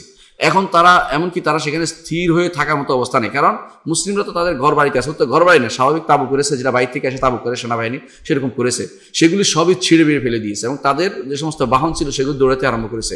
আল্লাহ তাআলার পক্ষ থেকে একটি বাতাস দিয়ে আল্লাহ তাআলা সাহায্য করেছেন মুহাম্মদুর রাসূলুল্লাহ সাল্লাল্লাহু আলাইহি ওয়াসাল্লামকে। তাহলে বাতাস কখনো কখনো আল্লাহর পক্ষ থেকে, আল্লাহর এটা বাহিনী, আল্লাহর একটা বাহিনী, এটা নিঃসন্দেহে এটা বাহিনী। সেই বাহিনী কখনো ভালোর কাজে ব্যবহৃত, খারাপ কাজে ব্যবহৃত, এটা আল্লাহর বাহিনী, এটাও একটা বাহিনী, বাতাসও একটা বাহিনী। সেই বাহিনী দিয়ে আল্লাহ তাআলা কাউকে সাহায্য করেছেন মুহাম্মদ রাসূলুল্লাহ সাল্লাল্লাহু আলাইহি ওয়াসাল্লামকে। আবার দেখেন এই বাতাস দিয়ে উল্টে দিয়ে ধ্বংস করে দিয়েছেন কওমে আদকে। আবার বাতাস দিয়ে উল্টে দিয়ে আল্লাহ তাআলা ধ্বংস করে দিয়েছেন যাদেরকে, তাদের সম্পর্কে বলেছেন যে আল্লাহ তাআলা লূত আলাইহিস সালাতু ওয়াসসালামকে তাদেরকে ফাজআলনা আলিয়া সাফিলা, বাতাস দিয়ে উল্টে দিয়েছেন এবং সেখান দিয়ে সবকিছু তাদেরকে, অন্য আয়াতে বলেছেন যে আসবাহু লা ইউরা ইল্লা মাসাকিনুহুম, আবার বলেছেন যে এমন অবস্থা যে কান্নাহুম আজাজু নাখলিন খাওয়িয়া, যেন এমনভাবে উল্টে দিয়েছেন তাদেরকে কওমে আদকে, যেন খেজুর গাছের গুঁড়ি উল্টে আছে, খেজুর গাছ উল্টে পড়ে আছে। তো এই অবস্থা কেন? খেজুর উল্টে গেলে কিরকম পড়ে থাকে গাছের একটা বড়, যেরকম মানুষগুলি লম্বা হয়ে গাছ হিসেবে পড়ে আছে। সবই বাতাসের কারসাজি, সুবহানাল্লাহ। যে এই বাতাসকে আপনি গালি দেওয়ার অর্থ হচ্ছে আপনি কিন্তু বুঝাতে চাইলেন যে আপনি কোনো কিছু করতে পারলেন না, কিন্তু আপনি আল্লাহ তাআলার ইয়ার বিরুদ্ধে, আল্লাহ তাআলার রুবুবিয়তের যে কারসাজি তার বিরুদ্ধে আপনি নামলেন, আল্লাহ তাআলার রুবুবিয়তের কর্মের বিরুদ্ধে নামলেন, তাওহীদের রুবুবিয়তের বিরুদ্ধে নামলেন, এই জন্য এটাকে নিষেধ করা হয়েছে। এই জন্য ঈমানদার কখনো সেটা করে না, ঈমানদার কখনো সে গালি দিতে পারে না। গালি দেওয়ার বিধান কি? আসলে গালি দেওয়া হারাম, গালি দেওয়ার মৌলিকভাবে হারাম। সাধারণভাবে মনে মনে কষ্ট আসলে সেটা হলো মাকরু, আর যদি সেটার বিরুদ্ধে আপনি গালিগালাজ শুরু করেন তাহলে হারাম। আর যদি কোনো সেটা গালিগালাজ দিতে গিয়ে মনে আল্লাহ সম্পর্কে কোনো এসে যায় যে তিনি কেন এটা পাঠাইলেন, তাহলে সেটা হয়ে যাবে কুফরিতে পরিণত। আর যদি সেটার উপরে বাতাসে করছে কাজটা, তারে গালিগালাজ করলেন, এই জন্য সে ক্ষতিগ্রস্ত করলো, আল্লাহর দিকে তাকালেন না, তাহলে সেটা হবে শিরকে আকবার। তাহলে কত রকম হুকুমের সাথে জড়িত হয়েছে আপনি বুঝতে পারছেন। এই জন্য আল্লাহ তাআলা যে সমস্ত সৃষ্টি আছে সৃষ্টির কোনোটাকে গালিগালাজ করা ইসলামে অনুমোদিত না। এই জন্য দেখবেন এই রাসূলুল্লাহ সাল্লাল্লাহু আলাইহি ওয়াসাল্লাম সূর্যের দিকে ফিরে পেশাব করতে নিষেধ করেছেন। কোনো বর্ণনা আছে, কেন জানেন? আমি তাকে সম্মান করবো অসম্মান করবো না, সে আমার জন্য নিয়োজিত। সূর্য আল্লাহ তাআলা কোরআনে বলেছেন আশ-শামসু ওয়াল কামারু বিহুসবান, সূর্য এবং চন্দ্র এগুলি আমাদের জন্য নিয়োজিত হয়েছে, আমাদের জন্য আল্লাহর পক্ষ থেকে নিয়োজিত। যদি সূর্য না উঠতো আপনি কিন্তু কঠিন বিপদে পড়তেন। এবং মানুষ যদি এই জন্য কয়েকদিন যখন অনবরত আকাশে সূর্য না দেখা যায়, মানুষ কিন্তু ব্যস্ত হয়ে যায় কীভাবে সূর্য দেখবে। এবং অনেকে বলে যে যদি একটু আগুন জ্বালানো যাইতো, তো আগুন জ্বালায় গা গরম করার জন্য, অর্থাৎ সূর্য উঠলে আর আগুন জ্বালানো লাগে না, একটা বিরাট কিছুই চলে আসছে। তো সূর্যেরও দোষ নাই, চন্দ্রেরও দোষ নাই। আল্লাহ তাআলা এটাই বলেছেন, অমিন আয়াতিহি আশ-শামসু ওয়াল কামারু ওয়াল লাইলু ওয়ান নাহার লা তাসজুদু লিশ-শামসি ওয়া লাল কামার ওয়াসজুদু লিল্লাযী খালাকাহুন্না ইন কুনতুম ইয়্যাহু তা'বুদুন। আল্লাহর নিদর্শন হচ্ছে এটা, চাঁদ, সূর্য, রাত, দিন, এগুলো আল্লাহর নিদর্শন। এগুলি তোমরা সিজদা করিও না, এগুলি বেশি সম্মান দেখাইতে যাইও না। সম্মান মানে এগুলি সম্মান করতে করতে এগুলি করেছে এটা বলিও না, আবার এগুলির বিরুদ্ধেও নামিও না, এগুলি সিজদা করিও না, এগুলির বিরুদ্ধে তোমরা গালিগালাজও করিও না। এটা হচ্ছে ইমানদারের কাজ। ইমানদার এই জন্য কখনো আল্লাহর সৃষ্টি কোনোটাকেই এভাবে গালি দেওয়ার কোনো কাজ ইমানদার করতে পারে না। তাহলে সূর্যও কিন্তু মাঝে মধ্যে আমাদের অনেক পুড়িয়ে দেয়। বলতে এত কঠিন সূর্য আলো যে সূর্যের বা এত পোড়া সূর্য আমার সব পুড়িয়ে দিচ্ছে, গাছ পুড়িয়ে দিচ্ছে। অনেক সময় দেখবেন যে আপনার গাছ মরে যাচ্ছে, পানি নেয়, গাছ সূর্যের আলোতে সব মরে যাচ্ছে। আবার অনেক সময় সূর্যের আলো না থাকলে গাছটা জীবিতও থাকে না। আপনি জানেন যে কোনো ঢাকনা পড়লে কোনো গাছ যতক্ষণ পর্যন্ত সূর্যের আলো না হচ্ছে সেটা কিন্তু আর টিকে থাকে না, অনেক জায়গাতে সেটা হয়। তাহলে বোঝা গেল যে আল্লাহর এই সমস্ত সৃষ্টির বিরুদ্ধে গালিগালাজে নামা, এর অর্থ হচ্ছে সরাসরি আল্লাহর বিরুদ্ধেই নামা। এটা কিন্তু বুঝতে হবে যে কোন কারণে কোনটা ঘটে যাচ্ছে, কেন নিষেধ করা হয়েছে। রাসূলুল্লাহ সাল্লাল্লাহু আলাইহি ওয়াসাল্লাম নিষেধ করেছেন তোমরা বাতাসকে গালি দিও না। বাতাস কেন বলছে? দৃশ্যমান যে সমস্ত জিনিস দ্বারা মানুষ উপকৃত বা ক্ষতিগ্রস্ত দৃশ্যমানভাবে হয়, এটার মধ্যে বাতাস একটি। তো সূর্য অনেক দূরে থাকার কারণে বেশিরভাগ সময় তার উপকারটাই মানুষ দেখে, সরাসরি তার ক্ষতিগ্রস্ত দিকটাতে অনেক সময় দেখতে পায় না। আরব দেশে যারা থাকে তারা ক্ষতিগ্রস্ত দিকটা খুব দেখতে পায়। এই জন্য আরব দেশে কোনো হাসপাতালের নাম হচ্ছে দরাবাতুশ শামস, হারারাতুশ শামস। মিনাতে একটা হাসপাতাল আছে, নাম হচ্ছে মক্কার মিনাতে, নাম হচ্ছে মুস্তাশফা হারারাতুশ শামস। সূর্যের যে গরম সেটার জন্য মুস্তাশফা, সূর্যের গরম থেকে বাঁচার। অর্থাৎ যারা মিনাতে যেহেতু হাজিরা থাকে এবং তাদের বেশিরভাগ সময় সূর্যের আলো রোদের মধ্যে ঘুরতে হয়, রোদ তাপের মধ্যে ঘুরতে হয়, তারা সেখানে অসুস্থ হয়ে পড়লে এটার মধ্যে নেওয়া হয়। তো নামই দিয়েছে হারারাতুশ শামস, যে সূর্যের তাপের কারণে যেই অসুস্থ হবে তার কারণে মুস্তাশফা নেওয়া হয়। আর মদিনাতে এরকম একটা হাসপাতাল ছিল, এখন নাম বদলেছে। তখন ছিল, আমরা যখন ছিলাম নাম ছিল মুস্তাশফা দরাবাতুশ শামস। সূর্যের প্রহার মানে সূর্যের তাপের প্রহারের কারণে যে ক্ষতিগ্রস্ত হয়, তখন সেই জন্য তাদেরকে সেখানে নেওয়া হতো। তো এই জাতীয় দ্বারা বুঝাচ্ছে এটাই যে এগুলো ক্ষতি, সূর্যের ক্ষতিটা হয়, কিন্তু এগুলি খুব একটি সূর্যের দ্বারা ক্ষতিটা বেশি লক্ষ্য করে না মানুষ, বেশিরভাগ সময় লক্ষ্য করে বাতাস দ্বারা। এই জন্য বাতাস প্রবাহিত হওয়ার কারণে রাসূলুল্লাহ সাল্লাল্লাহু আলাইহি ওয়াসাল্লাম ভয় পেয়ে যেতেন। এবং তিনি কেন ভয় পেতেন? কারণ আগেকার অনেক উম্মতকে আল্লাহ তাআলা বাতাস দিয়ে ধ্বংস করেছেন, বাতাসের মাধ্যমে। তো কোরআনে কারিমে এটা উল্লেখ করেছেন আল্লাহ তাআলা বিভিন্ন উম্মতের ব্যাপারে, যে তাদেরকে বাতাস দিয়ে আল্লাহ তাআলা ধ্বংস করেছেন। তাহলে এই জন্য বাতাসে রসুল ভয় পেয়েছিলেন। এই জন্য যদিও আল্লাহ তাআলা এই উম্মতকে রসুলের দোয়ার কারণে বাতাস দ্বারা ধ্বংস করা থেকে মুক্ত করেছেন, পরিপূর্ণভাবে ধ্বংস হবে না। মাঝে মধ্যে তাদের ধ্বংসাত্মক কর্মকাণ্ড দেখা যায় বাতাসে, কিন্তু পরিপূর্ণ ধ্বংস করে দিবেন না, এটা রসুলের দোয়ার কারণ হয়েছে। কিন্তু আগেকার উম্মতরা যেহেতু এই কারণে ধ্বংস হয়েছে, রাসূলুল্লাহ সাল্লাল্লাহু আলাইহি ওয়াসাল্লাম তিনি ভয় পেয়ে যেতেন খুব, তার শরীর, তার চেহারা পরিবর্তন হয়ে যেত যখন বাতাস প্রবাহিত হতো। এই জন্য বাতাসকে মূলত, যেহেতু আল্লাহর সৃষ্টি, এখানে গালিগালাজ কিছু না, আল্লাহ সেটা তিনি পরিবর্তন করেছেন, তিনি পাঠান। এই জন্য আমরা গালিগালাজ করবো না। তো সাব বলা, সাব কি? দোষ ধরা, লানত করা, দোষ করা, গালি দেয়া, গালিগালাজ করা, দোষ ধরা, তাকে খারাপ বলে চিত্রায়িত করা। যেমন অনেক সময় বলে যে দমকার বাতাস, অনেক সময় বলছে বিভিন্ন রকমের গালি মানুষের মুখ দিয়ে বের, হঠাৎ করে বাতাসের, যে এই বাতাস আসিয়া ওই বাতাস এই করলো, ওই বাতাস এই করলো, এই জাতীয়। অনেক সময় দেখবেন যে অনেকে বাতাসকে লানত করতেছে। কি হলো এইসব কি লানত করতেছে? বাতাসে অভিশপ্ত। বাতাসের অভিশপ্ত কি আছে? বাতাসে হয়তো অভিশপ্তের জন্য পাঠাইছে, আপনি অভিশপ্ত কিনা আগে দেখেন, আপনি ঠিক হয়ে যান, তাহলে বাতাস আপনার ক্ষতি করবে না। সমস্যা এটাই। তো এই জন্য এই যে বাতাস আল্লাহর সৃষ্টি, বাতাসকে গালি দেওয়ার তো হচ্ছে বাতাসের স্রষ্টাকে গালি দেয়া, বাতাসের স্রষ্টাকে গালি দেওয়া। যেমন আমরা এর আগে দেখেছি যে আমরা পড়েছিলাম যে যোগ বা সময়কে গালি দেওয়া হচ্ছে সময়ের স্রষ্টাকে গালি দেয়া, কারণ যোগ সময় তো তিনি নির্ধারণ করে দেন, যোগের দোষ দিয়ে কি লাভ? যোগ খারাপ বা সময় খারাপ এগুলি না বলার জন্য। তেমনি বাতাস খারাপ না বলে বাতাসকে গালি দেওয়া ঠিক নয়, কারণ বাতাস খারাপ বলে বাতাসের স্রষ্টাকে আপনি মূলত দোষারোপ করলেন। এই জন্য দোষারোপ যেন না করা হয়। যদি আপনি দেখেন বাতাসের অংশ প্রবাহিত হওয়ার কারণে সেখানে যদি ক্ষতিগ্রস্ত হয়, আপনি কিন্তু আসলে কোনো মানুষ ক্ষতিগ্রস্ত কখন হয়? যখন সে দেখবেন যে তার কোনো কর্মকাণ্ডের কারণে এটা হচ্ছে। বাতাসের সব দোষ বাতাসের নয়, সব দোষ বাতাসে দিতে পারে না। অনেক সময় ধরেন আপনি জানলেন যে বাতাস প্রবাহিত হবে, তারপর আপনি বের হলেন, আপনি জানেন যে সমুদ্রে এখন অবস্থা ভালো না, আপনি তারপরেও আপনার জাহাজ নিয়ে সমুদ্রের মধ্যে বিচরণ করলেন, এর অর্থ হচ্ছে আপনি নিজে ইচ্ছাকৃত খারাপের পথে চলে গেছেন, তাহলে আপনি বাতাসকে গালি দিতে পারেন না। ঠিক কেউ একটা বিল্ডিং দেখলো, ধরেন বিল্ডিং বানানো হয়েছে, এখন সে দেখলো যে বিল্ডিং একটা দোষ আছে, এখন কি করলো, তাই বিল্ডিং এর গালি দিতে আরম্ভ করলো। কি লাভটা হয় বিল্ডিং গালি দিয়ে?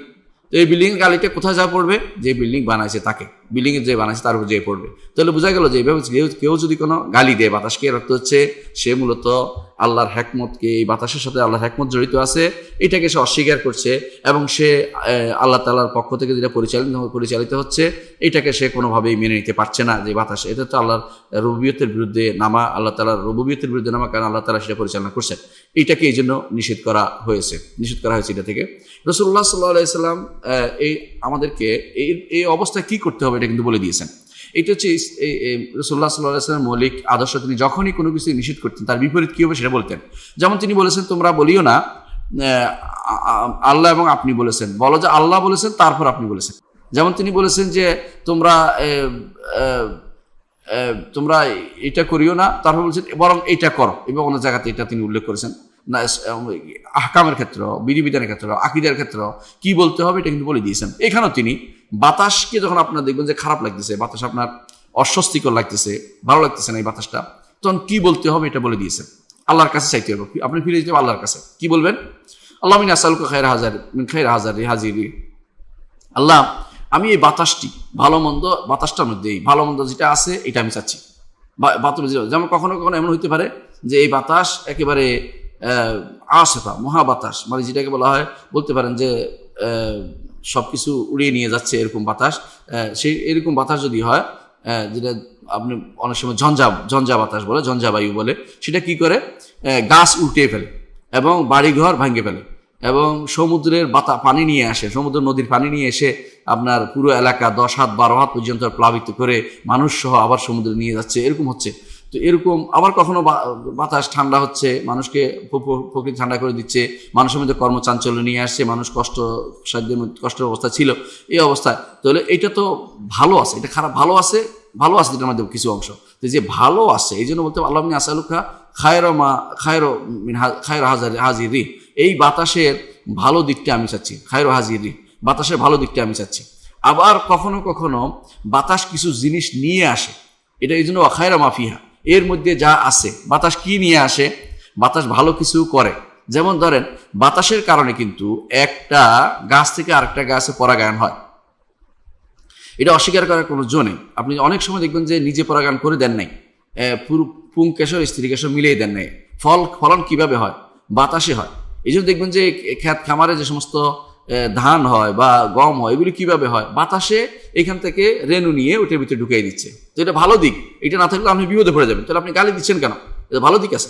তো এটা খায়ের মাফি, এর মধ্যে ভালো দিক রয়েছে। আবার অনেক সময় দেখবেন যে আপনার যদি কোনো এই বাড়ির সামনে একটা কৃষ্ণচূড়া থাকে, অথবা যদি রাধা চূড়া বা এই জাতীয় যে সমস্ত ফুল গাছ থাকে, এগুলো যদি থাকে, গোলাপ থাকে, টগর থাকে, কোনো ভালো ফুল গাছ থাকে, আপনি দেখবেন যে বসে আছেন বারান্দা, আর সুগন্ধি এসে আপনার ঘরটাকে ভর্তি করে দিল, এটা ভালোই তো। তাহলে আপনি ভালো দিকটাকে কোনো সময় দেখেন না কেন? এই জন্য রাসূলুল্লাহ সাল্লাল্লাহু আলাইহি ওয়াসাল্লাম এটা ইঙ্গিত করলেন যে মানুষের কখনো কখনো বাতাসটাও ভালো, কখনো বাতাস ভালো জিনিস নিয়ে আসে। সুতরাং দুইটা জিনিস আল্লাহর কাছে চেয়ে নেবেন, যে বাতাস আল্লাহ ভালো বাতাসটা চাচ্ছি, সাথে সাথে আমি চাচ্ছি বাতাসে যা নিয়ে আসে এর মধ্যে ভালোটা চাচ্ছি। কারণ বাতাসে খারাপ হইতে পারে অনেক সময়, কীরকম? যেমন এমন বাতাস যেই বাতাসের রোগ নিয়ে আসছে, আপনার বাতাসের কারণে আপনার এই প্রাণীকুল ক্ষতিগ্রস্ত হচ্ছে, মোরগ, হাঁস অথবা এই জাতীয় বাতাসের প্রবাহ, অথবা অনেক সময় ছাগল গরু ক্ষতিগ্রস্ত হয়। এই জন্য সেটা ঠিক আছে, আপনি চাইতে হবে কোনটা? ভালো, যা নিয়ে আসে ভালোটা চাচ্ছি, রোগ ব্যাধি চাচ্ছি না। আল্লাহর কাছে ওইভাবে চাইতে হবে, আল্লাহ বাতাসের ভালো দিকটা চাচ্ছি, এবং বাতাসে যা নিয়ে আসে এর মধ্যে ভালো অংশটা চাচ্ছি, খারাপটা থেকে যেন আমরা বেঁচে থাকতে পারি। 3 নম্বর যেটা নিয়ে আসে বাতাস, এটা কি? সেটা হচ্ছে বাতাসে খায়রামা ওমেরাত ভি, কখনো কোনো বাতাস সরাসরি নিয়ে না আসলেও সরাসরি আরেকটা জিনিসকে আপনার জন্য টেনে নিয়ে আসে, যেটা আপনার জন্য উপকারী বলে বিবেচিত হয়। কিরকম জানেন?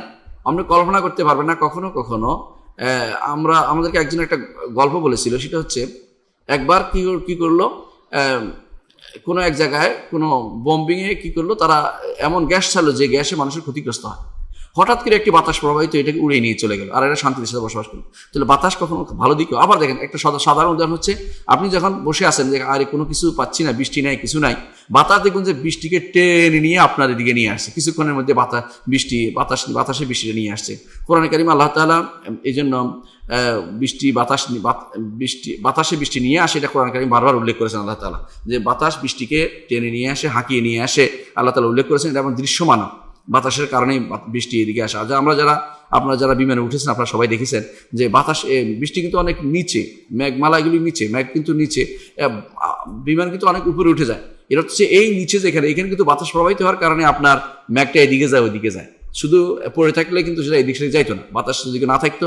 অনেক সময় মানুষ এই জন্য করে যে যদি আল্লাহ বাতাস দিত, মেঘ আসতো বলে, বা বৃষ্টি আসতো বলে, কেন মেঘ এখানে কাছাকাছি চলে আসতো, এরপর বৃষ্টি বর্ষণ হইতো, বাতাসের কারণে সেটা হয়তো আল্লাহর ইচ্ছা, তো বিভিন্ন কারণে সেটা আসতো আমাদের উপর। তো সে ভালো দিকও আছে। তো খায়রু মা উমেরাত বিহি, তাকে যে নির্দেশ করার জন্য নির্দেশ দেওয়া হয়েছে, সরাসরি আমার গায়ে না লাগলো, আরেকটা জিনিস কি করবে সেটা আমার গায়ে লাগবে। সেগুলো কি? যেমন নিয়ে আসতেছে, বললাম যে বৃষ্টিকে, মেঘকে নিয়ে আসতেছে অন্য দিক থেকে, হাঁকিয়ে নিয়ে আসতেছে, সেটাকে তাড়িয়ে নিয়ে আসতেছে, সেটা আমার জন্য উপকারী হবে। তাহলে এই তিনটি জিনিস চাইতে বলা হয়েছে। আবার আশ্রয় চাইতে বলা হয়েছে, যে আমরা আল্লাহর কাছে আশ্রয় চাই। রাসূলুল্লাহ সাল্লাল্লাহু আলাইহি ওয়াসাল্লাম দোয়া করেছেন, ও নাউযু বিকা, হে আল্লাহ আমরা আপনার কাছে আশ্রয় চাই, মিন শাররি হাযিহির রিহ, এই বাতাসের ক্ষতিকর দিক থেকে। বাতাসের কিছু ক্ষতিকর দিক কি এটা উল্লেখ করবে। শাররে কি? যেমন সে গাছ উঠে ফেলে, ক্ষেত খামার নষ্ট করে ফেলে, বাড়িঘর ভেঙে ফেলে, মানুষকে জলোচ্ছ্বাস দিয়ে সব নিয়ে যাচ্ছে, এই খারাপ থেকে আশ্রয় চাইতে বলা হয়েছে। বলবেন যে আল্লাহ এই বাতাসের যে খারাপটা, বাতাস নিজেই খারাপ করতেছে, এ থেকে আমি আপনার কাছে আশ্রয় চাচ্ছি। আবার ওয়াশাররে মাফিয়া, এমনও হতে পারে যে সে খারাপ জিনিস নিয়ে আসছে। খারাপ জিনিস কি? দুর্গন্ধ, আমরা বলেছিলাম যে খারাপ বিভিন্ন রকমের রোগ ব্যাধি এবং ময়লা, তারপরে মহামারী, এগুলো নিয়ে অনেক সময় আসে। তো এইগুলি থেকে আপনি আশ্রয় চাইবেন যে আল্লাহ এগুলি যা নিয়ে আসে এগুলিতে আশ্রয় চাচ্ছি। শাররে মা উমেরাত বিহি, আবার কখনো কখনো সরাসরি এটা নিয়ে আসে না, কিন্তু নির্দেশ দেওয়া হয়েছে তাকে, সেটা করতেছে। সেই নির্দেশ অনুসারে কাজ, সেটা কি? দেখবেন যে পুরো এলাকা ধ্বংস করে দিচ্ছে, পুরো এলাকা ধ্বংস করে দিচ্ছে, পুরো এলাকার পর এলাকা ধ্বংস করে দিচ্ছে। এই জন্য দেখবেন ওখানে আগুন লাগিয়ে দিচ্ছে, কোথাও কোথাও বাতাস দিয়ে আগুন লাগিয়েছে, এক জায়গায় আগুন লাগিয়েছে, বাতাসে নিয়ে পুরো এলাকা করে দিচ্ছে। অ্যামাজনের আগুন লাগলে অনেক সময় দেখবেন যে অনেকে কানাকাটি করে যে এটা বন্ধ করতে হবে ইত্যাদি ইত্যাদি, আবার এটা বন্ধ হয়ে যায়, তো আল্লাহর ইচ্ছা সেটা, তো সেটা ক্ষতিগ্রস্ত করে। রিহ বাতাস, সেটা সম্পর্কে আল্লাহ বলছে তুদাম্মিরু কুল্লা শাইইন বিইذনি রাব্বিহা, আল্লাহর নির্দেশ মোতাবেক সে সব কিছু ধ্বংস করে দিচ্ছে। তো এইভাবে বাতাসের কারণে দেখবেন জমিন শুকিয়ে কাঠি হয়ে যাচ্ছে, এই বাতাসের বৃষ্টির পড়তেছে না, আবার এমন বৃষ্টি আসতেছে সেটার কারণে বৃষ্টির সব ভেসে শেষ হয়ে যাচ্ছে। বাতাসে নিয়ে আসছে বৃষ্টিটাকে, তাহলে বাতাসে অনেক সময় এইটা নিয়ে আসে। আবার দেখবেন যে খেত খামার ডুবে যাচ্ছে, এই যে কয়েকবার বন্যা হলো, ডুবে যাচ্ছে, বাতাস বৃষ্টি নিয়ে আসছে, বৃষ্টি এটাকে সব কিছু ডুবাই দিচ্ছে, রাস্তাঘাট সব কিছু নষ্ট হয়ে যাচ্ছে। এই সবের মধ্যে আল্লাহ তাআলার হিকমত রয়েছে, আমরা এটা সব পাবো না, সব হিকমত আমরা খুঁজে পাবো না। আল্লাহ তাআলা ব্যাপক জিনিস হচ্ছে, আল্লাহ তাআলার নির্দেশনা সবার জন্য আল্লাহ তাআলা বন্টন করে থাকেন। আল্লাহ তাআলা কোরআনে কারীম বলেছেন যে আমি এটাকে বন্টন, নাহনু কাসামনা বাইনাহুম মাঈশাতাহুম ফিল হায়াতিদ দুনিয়া, বন্টন করে থাকেন। এখন কোনো এলাকাতে যদি বেশি হয়, কোনো এলাকা কম হয়, এটাকে আল্লাহ তাআলা আবার প্রবাহিত করার ব্যবস্থা করে দিয়েছেন, সেখানে যেন চলে যায়। তো আবার কোথাও দেখবেন যে ওই এলাকা হচ্ছে যেখানে খুব প্রয়োজন, মানুষ আল্লাহর কাছে কান্নাকাটি করেছে, পড়েছে, সালাতুল ইস্তিসকা পড়েছে, এগুলির কারণে তার উপকার হচ্ছে। তো উপকারটাই মেন। এখন আপনার অপকার যদি হয়, আপনি মনে করতে হবে এটা দ্বারা অন্য কারো উপকার হচ্ছে। এই জন্য আল্লাহ তাআলা যেহেতু সবার রব তিনি, আপনার হয়তো অপকার হচ্ছে, আরেকজনের দিকে উপকার হয়ে যাচ্ছে। কখনো কখনো দেখবেন যে আপনি চিন্তাও করেন নাই যে বৃষ্টি বা বন্যা বা কেন আসলো, পরে দেখবেন যে এমন ফলন হয়েছে, আপনার আগের ফলন চেয়ে ডবল হয়ে গেছে। তাহলে এই জন্য আপনি সবসময় এটার খারাপ দিক চিন্তা ভাবনা করে গালিগালাজ করতে পারেন না, এটা মূল কথা। এই জন্য নিষেধ করা হচ্ছে যে যার থেকে নির্দেশ দেওয়া হয়েছে এটা যেন এইটা খারাপ দিকটা যেন আল্লাহ আমাকে যেন না পেয়ে না বসে, এই জন্য আল্লাহর কাছে দোয়া করতে হবে। তো আল্লাহ তাআলা মূলত এই নির্দেশ দেন, এটা একটা জিনিস মনে রাখতে হবে। অনেকেই মনে করেন যে আল্লাহ তাআলা নির্দেশ দিয়েছেন ফেরেশতা তারপর নিয়ে দিচ্ছে, বাতাসকে বলছেন যে দাও। আল্লাহ তাআলা ফেরেশতাকেও বলেন, বাতাসকেও বলেন, আল্লাহ তাআলার পক্ষ থেকে উভয়টা সম্ভব, এবং তারাও আল্লাহর সাথে কথা বলেন, যেরকম কথা বলা তাদের জন্য উপযোগী। আপনি না বুঝলে এটা অস্বীকার করেন না। যেমন আল্লাহ তাআলা আসমান এবং জমিনকে বলেছেন এতিয়া তাওয়ান আও কারহান, আল্লাহ তাআলা আসমান জমিনকে বলেছেন আসো, আনুগত্য করো, তুমি স্বেচ্ছা এবং অনিচ্ছায় তুমি আমার কথা শোনো। ক্বালাতা আতাইনা তা'ইন, আসমান জমিন বলে আমরা আপনার আনুগত্য হলাম। এটা মুখে বলতে পারে, কোনো সমস্যা নেই। তাদের যেরকম বলা সেরকম, তাদের মুখ আমাদের মুখ হওয়ার মতো জরুরি না। যেরকম তাদের আল্লাহ তাআলা তাকে সেরকম কথা বলার সুযোগ, সেরকম কথা বলবেন। যেমন আল্লাহ তাআলা হাশরের মাঠে আমাদের শরীরের অঙ্গ প্রত্যঙ্গ কথা বলাবেন এবং তারা বলবে আনতাকানা আল্লাহুল্লাযী আনতাকা কুল্লা শাইইন ওয়া খালাকাকুম আউওয়ালা মারাতিন ওয়া ইলাইহি তুরজাউন, যে আল্লাহ তোমাদের মুখ দিয়ে কথা বলেছে, আমরা এইভাবে কথা বলছি। অনেক মানুষকে হাদিসে আছে যে হাশরের মাঠে মানুষ উল্টো হাঁটবে, মাথার উপর দিয়ে হাঁটবে। তো অনেকে বলতে পারে যে কিভাবে হাঁটবে, তখন সেটা জবাবও হাদিসে আসছে যে আল্লাহ তোমাকে পায়ের উপর হাঁটাতে হচ্ছে, আল্লাহ তাকে মাথার উপর দিয়ে হাঁটাতে পারেন, উল্টা হাঁটাতে পারেন। এবং আল্লাহ তাআলা কোরআনে কারীমে অমিয়ান ওয়া বুকমান ওয়া সুম্মান সেভাবে আসবে যে ওয়াহুম জাহান্নাম, যে তাদেরকে বোবা, বধির এবং বোবা, অমিয়ান এবং অন্ধ হিসেবে হাসরের মাঠে আসবে। তো এইভাবে তাদেরকে হাঁকিয়ে নিয়ে যাবে। হচ্ছে আল্লাহ তাআলা সবই করতে সক্ষম। সুতরাং তার নির্দেশটি সরাসরি ফেরেশতাকে বলতে পারেন, সরাসরি তিনি মেঘকেও নির্দেশ দিতে পারেন, এবং সে বাতাসকেও নির্দেশ দিতে পারেন যে তুমি এইভাবে প্রবাহিত হও। আল্লাহ তাআলা বাতাসকেও নির্দেশ দিয়েছেন কোরআনে কারীমে। আল্লাহ তাআলা এই জন্য বারবার কোরআনে কারীমে আল্লাহ উল্লেখ করেছেন যে আমি বাতাসকে এই বলেছি নির্দেশ দিচ্ছেন। তো আল্লাহর নির্দেশ বাতাস বুঝে, আমি না বুঝলেও। আল্লাহর নির্দেশ আল্লাহর প্রত্যেকটি সৃষ্টি বুঝে, আমি না বুঝলেও। এটাকে অস্বীকার করার কোনো জিনিস সবসময় আমাদের খেয়াল রাখতে হবে। আল্লাহ তাআলা কলমকে পর্যন্ত বলেছেন, হাদিসে আসছে আল্লাহ তাআলা কলমকে সৃষ্টি করে বলছেন যে লেখো। কলম বলছে কি লিখবো, হে রব আমি কি লিখবো? চিন্তা করে দেখেন, কলম উত্তর দিয়েছে।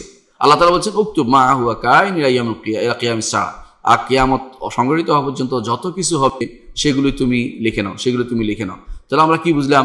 যে বাতাস আল্লাহর তাআলার সৃষ্ট জিনিস, আল্লাহ তাআলার রুবুবিয়তের দাবি অনুসারে সেটা চলে, রব হিসাবে তিনি সেটাকে পরিচালনা করেন। এই জন্য সেটাকে কোনো রকমে গালি দেওয়া যাবে না। রাসূলুল্লাহ সাল্লাল্লাহু আলাইহি ওয়াসাল্লাম তিনি বাতাসের অবস্থা দেখে কখনো কখনো তিনি কঠিনভাবে ভয় পেয়ে যেতেন। বিশেষ করে তিনি বলেছেন যে নুসরতু বিস-সাবা ওয়া উহলিকাত আদুন বিদ-দুবুর, যে আমাকে সেবা মানে সকালবেলা বাতাস দিয়ে আমাকে সাহায্য করা হয়েছে, প্রশান্ত বাতাস দিয়ে। আর যেটা কওমে আদকে ধ্বংস করা হয়েছে বাতাস দিয়ে, নাম হচ্ছে দুবুর, সেটা দিয়ে ধ্বংস করা হয়েছে। সেটা হচ্ছে পেঁচানো বাতাস, যেটা স্বাভাবিক বাতাস না, অস্বাভাবিক বাতাস, এটা দিয়ে সবকিছু ধ্বংস করে দিত। কুল্লা শাইইন বিআমরি রাব্বিহা, আল্লাহর নির্দেশ মোতাবেক সেটা তা প্রবাহিত হয় এবং তাদেরকে ধ্বংস করে দিয়েছে। তো তাদের এই বাতাসের অবস্থা বুঝতে পারে যারা মরুভূমি থাকে তারা। আমরা একবার আরাফার মাঠে ছিলাম, অনেক আগের ঘটনা বলতেছি, দুই বছর আগের ঘটনা সম্ভবত, অত এক বছর আগে, দুই বছর আগে সম্ভবত। তো এত ঝড় বাতাস আসছে, আমরা মনে করি না যে আমরা মানে বেঁচে থাকার মতো অবলম্বন খুঁজে দেখছিলাম। কারণ হচ্ছে যারা উপত্যকার নিচে আছে তারা অনেকটা একটু স্বপ্রশান্তি আছে। আমাদের তাঁবু পড়েছিল পাহাড়ের উপরে তারা দিয়েছে কঠিন গদ দিয়েছে, পর্যন্ত মাটি নিচে পুঁতে, কিন্তু একবার তারা সেটা যেন উঠাই আবার ফেলে, এরকম অবস্থা।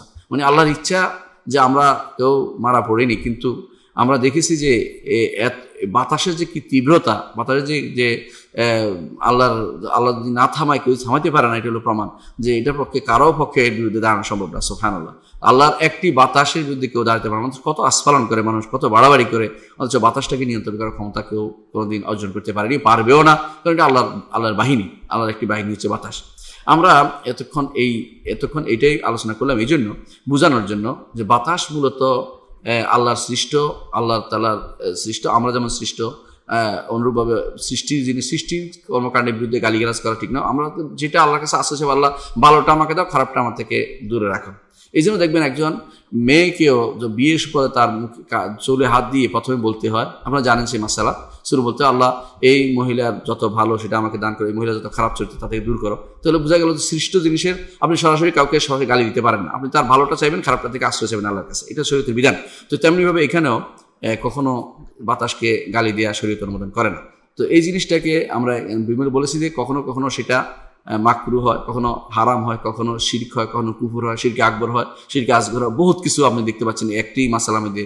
কেন আপনি কি সেন্সে সেটা ব্যবহার করছেন সেটার উপর নির্ভর করবে আপনার এটা হুকুম কি হবে। এই জন্য শেখ মোহাম্মদ ইবনে আব্দুল ওয়াহাব রাহিমাহুল্লাহ, শেখুল ইসলাম, তিনি এটাকে রেখে দিয়েছেন বাবুন নাহি, নিষেধ। ঠিক আছে, নিষেধের পরে কি হবে হুকুম এটা তিনি বলে দেন না, কারণ এটা দায়িত্ব রয়েছে। হাদিসে যেভাবে আসছে, ইমাম তিরমিজি এভাবে, ইমাম নাসাঈ এভাবে, তারা যেহেতু এভাবেই তারা অধ্যায় অনুচ্ছেদ বিন্যাস করেছেন, তিনি সেভাবে অনুচ্ছেদ বিন্যাস করে এটা নিয়ে এসেছেন যেন আমরা বুঝতে পারি তারা হুকুম কি হবে, এটা নিয়ে আলোচনা হতে পারে। আমরা এই অধ্যায়টার আলোচনা আপাতত শেষ করলাম। একটি হাদিস নিয়ে আমরা আলোচনা করেছি, এখন আমরা আলোচনা করব অধ্যায়ে কি কি শিক্ষা রয়েছে। এই অধ্যায়ের শিক্ষার মধ্যে প্রথম শিক্ষা হচ্ছে, শেখ বলতেছেন অফি মাসাইল, এই অধ্যায়ে কিছু মাসালা রয়েছে, উপকারিতা রয়েছে, কিছু মাসালা, কিছু শিক্ষা রয়েছে। এক নম্বর শিক্ষা হচ্ছে আল উলা, আন্নাহিউ আনসাবির রিহ, বাতাসকে গালি দেওয়া থেকে নিষেধাজ্ঞা। এই জন্য কখনো বাতাসকে গালি দিব না। সেই বাতাসকে যেমন গালি দিব না, একই পর্যায়ে সূর্যকেও গালি দিব না, চাঁদকেও গালি দিব না, একই পর্যায়ে আল্লাহর কোনো সৃষ্টিকে গালি দিব না। কারণ এই গালিটা বেহুদা কাজ। আল্লাহ এটা ধীরে ধীরে আল্লাহর সৃষ্টির আল্লাহ তাআলার কর্মকাণ্ডের বিরুদ্ধে আপত্তি তোলা হয়। এই জন্য সেটা করা যাবে না। আপনার ভালোটা চাইবেন আল্লাহর কাছে, খারাপটা থেকে আপনি আশ্রয় চাইবেন। এই জন্য গালিগালাজটা কখনো বিশুদ্ধ মানুষের ভাষা না গালিগালাজটা। এই জন্য রাসূলুল্লাহ সাল্লাল্লাহু আলাইহি ওয়াসাল্লাম বলেছেন, আল্লাহ আনুনা লা ইয়াকুনু শুহাদা ওয়ালা শুফা ইয়াউমাল কিয়ামা।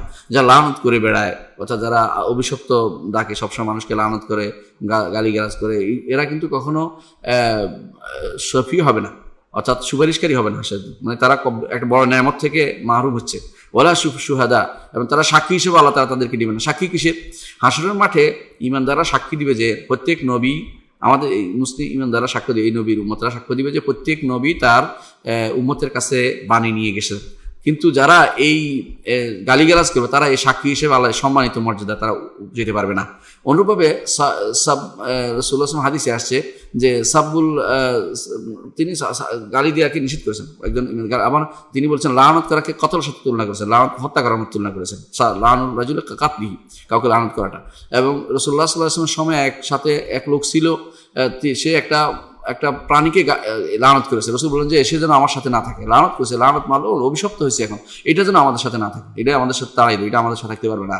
তাহলে কত মারাত্মক জিনিস, এটা আমরা স্বাভাবিকভাবে অনবরত গালি গালাজ বা লানত করে যাচ্ছি, এটা কিন্তু খুব খারাপ জিনিস। এইগুলি যেন আমরা না করি। রাসূলুল্লাহ সাল্লাল্লাহু আলাইহি ওয়াসাল্লামের হাদিস ছিল যে কেউ যেন কাউকে গালি না দেয়, কেউ যেন কাউকে লানত না করে। এবং এই লানতের কাজটা আল্লাহ তাআলা কখনো কখনো তাদেরকে করেন। রাসূলুল্লাহ সাল্লাল্লাহু আলাইহি ওয়াসাল্লাম কাউকে তিনি বলেও দিয়েছেন, আল্লাহ যদি আমি কাউকে গালি থেকে যেন তার জন্য রহমত হিসেবে পরিণত হয়। কাউকে যদি কোনো আমি দেন নাই তিনি কাউকে, তারপরে তিনি রহমত হিসেবে বলেছেন। কাউকে যদি খারাপ মন্তব্য করে থাকে, কাউকে বদদোয়া করে সেজন্য রহমত হিসেবে হয়। এই জন্য রাসূলুল্লাহ সাল্লাল্লাহু আলাইহি ওয়াসাল্লামের বদদোয়াটাও রহমত হয়ে গেছে। কাউকে ওয়াইহা বলছে, কাউকে ওয়াইহাকা বলছে, কাউকে এই যে যাই বলছে সবই রহমত হিসেবে পরিচালিত হচ্ছে। কিন্তু আমাদের তো আর সেটা হবে না, আমাদের তো গালিগালাজ থেকে দেবে। এই জন্য রাসূলুল্লাহ সাল্লাল্লাহু আলাইহি ওয়াসাল্লাম কোরআনে কারিমে আল্লাহ তাআলা নিষেধ করেছেন, ওয়াইয়াদুল ইনসানু বিশাররি দুআউ বিল খাইরি ওয়া কানা ইনসানু আজুলা, যে মানুষ কি করে, কল্যাণের কথা না করে অকল্যাণ দিয়ে শুরু করে দেয়, অকল্যাণের দোয়া বেশি করে। এটা কিরকম? বাবা মা বিশেষ করে নিষেধ করা হয়েছে। বাবা মা কি করে, কোনো কষ্ট করলে ছেলের উপর গালিগালাজ শুরু করে দেয়। আল্লাহ ছেলেটারে এই আল্লাহ এরে করো, আল্লাহ এরে করো, এরে এ দেখে না কেন, এরে মৃত্যু দেখে না কেন, এ করার কেন, এরে কেউ নিতে পারে না, এরে নিয়ে যাও, মুখে নিয়ে যাও, বাগে খাক, এরকম বলতে থাকে। এগুলি সবই হচ্ছে আল্লাহ তাআলা নিষিদ্ধ করেছেন। তিনি বলেছেন ওয়াইয়াদুল ইনসানু বিশাররি দুআউ বিল খাইরি, যে মানুষ কি করে কল্যাণের দোয়া বাদ দিয়ে অকল্যাণের দোয়াগুলি করে। এতে করে ক্ষতি কিন্তু তার নিজের উপর ডেকে আনছে, কারণ সে তো দোয়াটা কবুল হয়ে যাবে, আর ছেলে আরো বেশি খারাপ হয়ে যাবে।